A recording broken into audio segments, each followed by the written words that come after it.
imagine you're parachuted into a new company who has virtually actually, what's funny, so I'm on Team Valley in Gateshead, and Yeah. there's like 20,000 businesses here. There's a lot. It's a big business park. And there are businesses today in 2022 that don't have a website, which blows my mind. Yeah. Unbelievable. But you get, drafted into a new business, doesn't matter what it is, to do some consultancy. What do you recommend that people do to go from naught to something decent? What would you recommend in 2022, 2023 that businesses should almost set up and then put some time and effort into? Yeah. I think they need to kind of analyze their strong point in terms of a marketing perspective. So if it was a very B2B, let's say it was like an IT support company for other businesses, that's very maybe look at as like quite corporate. There's two approaches. You go down like the LinkedIn route and content creation. I think before we jump into any specifics, I think that's where it Okay. lies, is like it's around content creation, picking a platform that you think is most sort of, reflective of your business, where your audience may be, and then creating content on there. Hmm. And the sooner you do that and start creating, the sooner you kind of find out what content works, what doesn't work, Hmm. and you start to form better plans.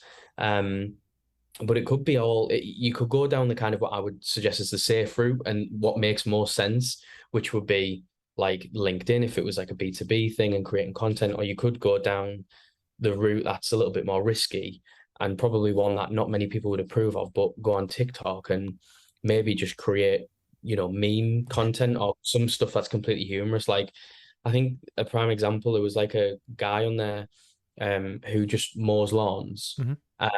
It's just in a local area, and he used to create videos that I think I posted it on LinkedIn, and every time he'd post it, he'd do like a before. So it was like the grass really long and it'd have like a baseline song on it. And then as the baseline song dropped, his logo would appear and it was like Dan Moorman or something like that.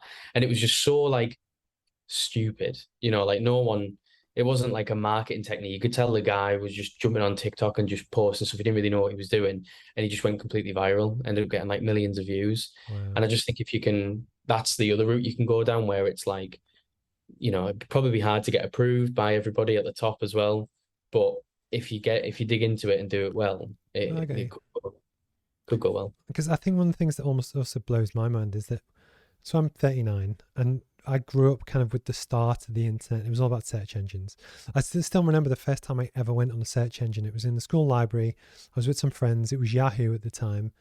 I remember saying to them, how do you even know what to type in? But the point is that the world was built on Google, Yahoo, MSN, whatever, Bing, Yeah, where you type in, I'm looking for new shoes that are brown or whatever. Anyway, and it would tone you. I think people understand what that is. But there are whole generations now of people that don't go to a search engine to search for their products. They actually search for hot yellow Crocs on TikTok. yeah, And obviously, but the point is, and I'm guilty of it as well, what I think works on the internet isn't actually what people do. And one thing that really blew my mind the other day, there's a big Tesco in the middle of Gateshead, and I was there just doing my shopping. I was at the cash machine, and whilst I was waiting, there was a girl who was probably 10, just sat outside, back against the glass on a phone, and the speed that she was, honestly, blew my mind. And the point is, I don't know how other people actually use yeah, stuff. yeah, I think I do, but because I don't use TikTok, oh, nobody else must. And yeah, that almost the ability to solve that one, to share knowledge and experience. So for you as a social company or whoever, to explain to B2B businesses, which are fairly kind of, old fashioned, mm, no, you want to be doing this, and this is why, because actually the next whole generation of people, they don't even use Google. They don't use yeah, that. They don't use that. This is how they do it. And that's why you want to be there. But my point being, it's the unknown unknowns that actually, as the decision maker, you have to inherently trust someone like you to guide you on the right path, because you're walking in the dark without a torch and you haven't got a clue what's there. And that's very true. But it just blows my mind when you actually see people use their device. It's yeah, so much yeah, different to what I do. And it's not that I'm right or they're wrong. But the point is, you don't want to miss half the population of the world just because you think everyone's like you.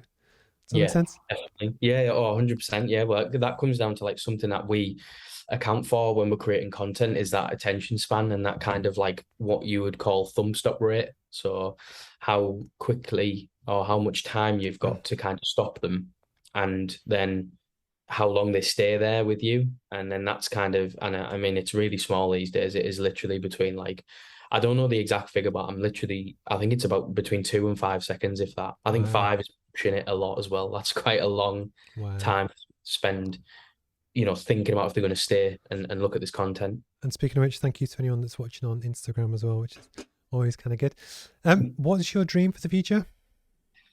Um, I think it's changed from since we started. I think at first it was like build a company and I want this many people working for us and all this and this office space. And now it's kind of just like building something that is like a sort of a sustainable, like good working environment for everybody. Okay. That now kind of looks to me like a small, tight-knit team, Hmm.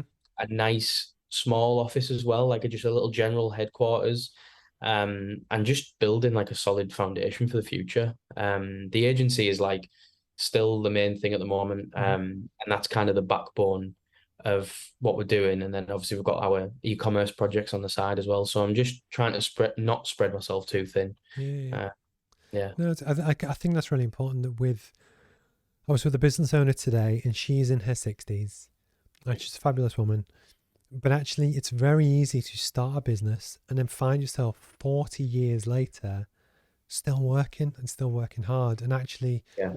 is the thing that you created what you wanted? But my point being, it's really important to almost have a vision for, you know what, I really want to do that.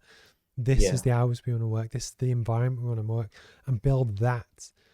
As opposed to Yeah. most of the common literature is just keep going up regardless. Mhm.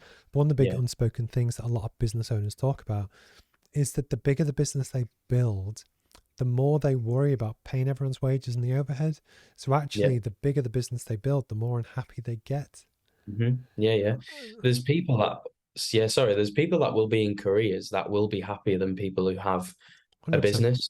And like, 100%. that again is something that I've not understood until becoming a business owner and kind of just maturing up a little bit more as well, and not getting caught up in like the rat race to have like everything at a certain age or have these flashy things. It's not really Hmm. all about that. Like for me, I think what we built so far is good. Like for example, this morning, Beth had something to do, so she jumped upstairs in the office, and I just went out for a coffee with Lola, just on our own. Yeah, hardly had any time on my phone. I didn't look at any emails, and for me, that's probably worth a big chunk of money that we could be getting. Hmm. Um, and yeah, that's only something I've learned like recently to kind of appreciate though. No, that's cool. But I think that's almost comes with age, that it's knowing what's important. And Yeah, actually, it's that balance. But, again, people will respect that. That it's when when I was talking about the bullshit meter before, when you see people that, oh, Steve, I'll 10x your sales and I'll get you 1,000 new customers. Like, no, mate, no, you just don't get yeah, it. This, yeah, yeah, you go fucking nuts. It's just, that's not what I want to do. yeah, And some people don't understand that, but that's the beauty of actually working with people. And again, getting to choose who you want to work with. yeah, That is part of the beauty that you now have, that if you do work in a career, in some ways it's more secure, but actually you get less creative freedom. But I think yeah, that yeah, comes back to what you said when you were growing up, is that it was you always kind of wanted to rebel a little bit, do the creative stuff, have the fun of it, to build something, even if you weren't quite sure what it was.